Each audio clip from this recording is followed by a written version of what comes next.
आज मैं आप सभी के समक्ष उपस्थित हूँ गुरुद्वारा दाता बंदी छोड़ ग्वालियर के भाग क्रमांक 2 के साथ में, जिसके अंतर्गत मैं बात करूँगी भूमिका, स्थापत्य की विशेषताएं, वर्तमान संरक्षण की स्थिति, संरक्षण संवर्धन हेतु सुझाव और निष्कर्ष को लेकर। तो चलिए मैं बात आरंभ करती हूँ स्थापत्य की विशेषताओं के अंतर्गत भूमिका। गुरु हरगोबिंद साहिब को 1609 ईस्वी में बादशाह जहांगीर ने ग्वालियरगढ़ में साढ़े साती के दोष निवारण की पूजा चालीसा पाठ, जो कि 40 दिन तक किया जाना था, के नाम पर नजरबंद कर दिया था। इसका मुख्य और वास्तविक कारण यह था कि जहांगीर गुरु हरगोबिंद जी की लोकप्रियता और मजबूत सैन्य सुरक्षा की व्यवस्था से घबरा गया था। 1621 ईस्वी में जहांगीर ने अस्वस्थ हो जाने पर मियाँ पीर नूरजहां आदि की सलाह पर गुरु हरगोबिंद साहिब के साथ ही 52 और कैदी भारतीय राजाओं को कारावास से रिहा कर दिया। दारोगा हरिदास ने रिहाई के समय ऊंची आवाज में कहा, बंदी छोड़ सतगुरु, कहकर गुरु जी की प्रशंसा की और चरणों में आ गिरे। उस समय उपस्थित जन समूह ने ऊंचे स्वर में जय दाता बंदी छोड़ के नारे लगाए। तभी से गुरु हरगोबिंद साहिब को दाता बंदी छोड़ साहिब एवं मीरी पीरी के मालिक और बंदी छोड़ सतगुरु कहकर सत्कार के साथ याद किया जाता है। ग्वालियर से गुरु हरगोबिंद साहिब जी दिल्ली गए। यहाँ पर यमुना के किनारे मंजनू के टीले वाले अपने पूर्व के स्थान पर उन्होंने निवास किया। बादशाह जहांगीर ने अपने दरबार में गुरु हरगोबिंद साहिब को अपने सिंहासन से भी ऊंचा सिंहासन प्रदान किया और यहाँ गुरु हरगोबिंद साहिब जी ने सभी 52 राजाओं और जहांगीर के मध्य मित्रता करवा दी।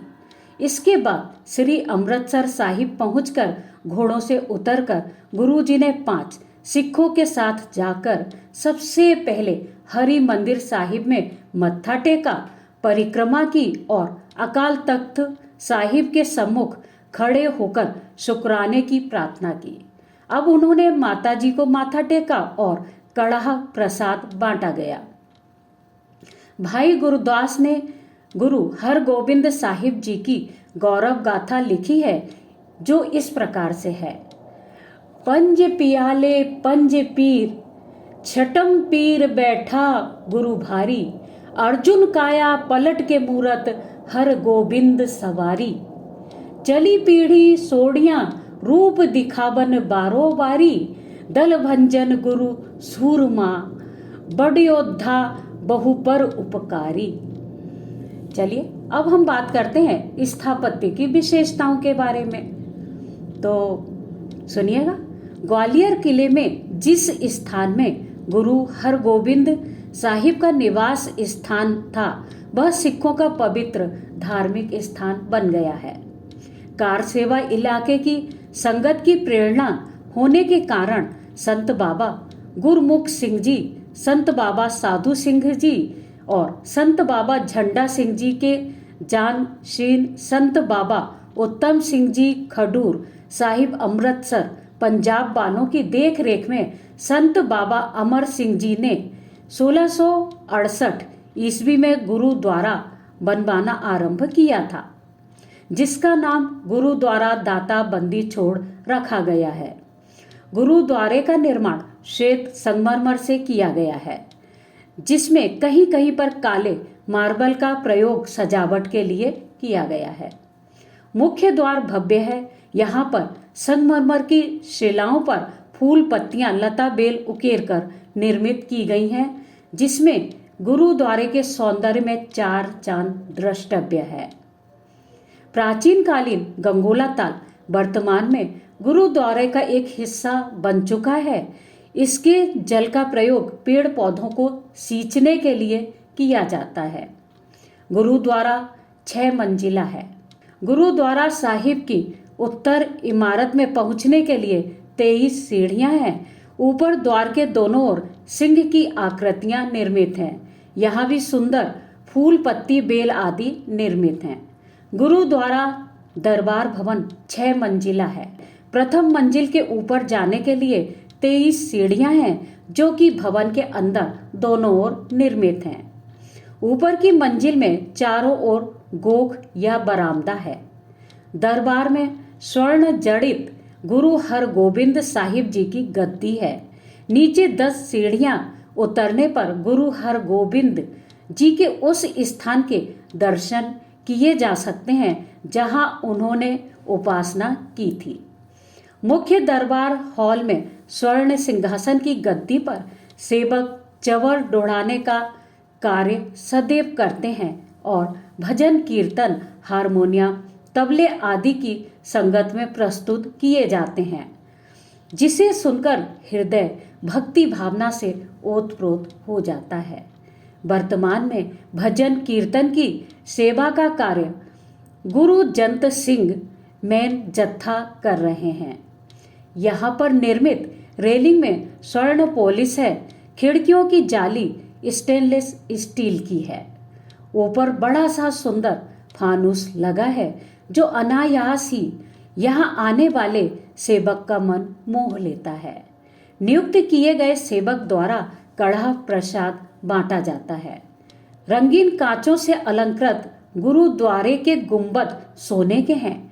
मुख्य गुंबद सोने का है जो कि 25 फुट ऊंचा है। 4 गुंबद और हैं जो 14-14 फुट के हैं। यहाँ पर 100 किलो सोने का प्रयोग किया गया है। द्वार पर खिड़कियां चौकोर हैं। यह 20वीं शताब्दी का एक बेजोड़ स्थापत्य का नमूना है। गुरुद्वारे में लंगर हॉल, दीवान हॉल, फुब्बारे, सरोवर, 4 दीवानी और सरायों के बहुत से कक्ष हैं। दर्शनी ड्योरी में अभी और भी कक्षों का निर्माण हो रहा है। इन कक्षों में बाहर से आने वाले पर्यटकों के रुकने की व्यवस्था है और कार सेवा के अंतर्गत इनके द्वारा बस भी चलाई जाती है जो स्टेशन से सवारियों को लाती और यहाँ पर ले जाती है। गुरुद्वारे का पूरा परिसर 22 बीघा भूमि में निर्मित है। गुरुद्वारे के सामने बड़े बड़े पेड़ और सुंदर पौधे लगे हुए हैं जो पर्यावरण को अति उत्तम बना देते हैं और आने वाले पर्यटकों का हृदय भी मोहते हैं। चलिए अब मैं बात करती हूँ वर्तमान संरक्षण की स्थिति के संबंध में। गुरुद्वारा दाता बंदी छोड़ कार सेवा वर्तमान में बाबा सेवा सिंह जी हैं। आपके निर्देशन में यहाँ संगत और पंगत का कार्य बहुत ही अच्छे से किया जा रहा है। गुरुद्वारे की सभी व्यवस्थाएं सुनियोजित तरीके से की जाती हैं। हम दिनांक 8 फरवरी 2023 को सायंकाल किले में निर्मित गुरुद्वारा दाता बंदी छोड़ में अपने शोध कार्य हेतु आए थे। यहाँ पर हमें सुखबीर सिंह जी मिले जिन्होंने हमें गुरुद्वारा के इतिहास की विस्तृत जानकारी प्रदान की और यहाँ की व्यवस्था से भी अवगत कराया, जिसके आधार पर हम कह सकते हैं कि गुरुद्वारे की सभी व्यवस्थाएं योजनाएं मानव और जीव की भलाई की दृष्टि से बहुत ही श्रेष्ठ तरीके से संचालित हैं। अभी भी निरंतर पर्यावरण एवं विकास के कार्य किए जा रहे हैं। चलिए अब हम बात करते हैं संरक्षण संवर्धन हेतु सुझाव। यद्यपि यहाँ की संपूर्ण कार्य व्यवस्था कार सेवा खद्दूर साहिब जी के द्वारा विकसित है, अतः यह पूर्णतः संरक्षित है और जनमानस की संगत का एक उत्कृष्ट स्थान है। मधुर संगीत में गुरुवाणी का गायन होता रहता है। आम जन के लिए हमारा यह सुझाव है कि यहाँ सभी को जाकर दर्शन लाभ लेना चाहिए और 1621 ईस्वी में जब गुरु हरगोबिंद साहिब ने 52 राजाओं को ग्वालियर किले के कारावास से मुक्त करवाया, तभी से यहाँ हर अमावस्या पर रात में धार्मिक दीवान लगता है, जिसके चारों तरफ की संगत बहुत ही श्रद्धा सहित हाजिरी लगवाती है। हर वर्ष दिवाली से एक महीना पहले आश्विन महीने की अमावस को सालाना मेला लगता है। यहाँ पर दर्शन करके बंदी छोड़ सतगुरु की याद में खुद ब खुद शीश झुकता है और गुरु की खुशियाँ प्राप्त होती हैं। अतः सभी को यहाँ आंतरिक शांति की प्राप्ति के लिए मत्था टेकने जाना चाहिए। प्रभात फेरी भी यहाँ की जाती है। अंत में निष्कर्ष रूप से हम यह कह सकते हैं कि गुरु द्वारा दाता बंदी छोड़ किला ग्वालियर के इतिहास, स्थापत्य विशेषताओं का संपूर्ण अध्ययन करने के उपरांत यह स्पष्ट होता है कि यह एक पवित्र स्थान है। यहाँ पर सिखों के 6वें गुरु हरगोबिंद साहिब ने साधना की थी। इसके साथ ही उन्होंने यहाँ पर रह रहे मानव को उपदेश भी दिया था। अतः यह एक पवित्र स्थान है जहाँ स्वतः ही मानव का शीश श्रद्धा से झुक जाता है। प्राकृतिक दृष्टि से भी इस स्थान को सुरम्य बनाया गया है, जिसके दर्शन करते ही मन प्रफुल्लित हो जाता है। मुझे उम्मीद है कि सभी को यहाँ जाना चाहिए और दर्शन लाभ भी लेना चाहिए।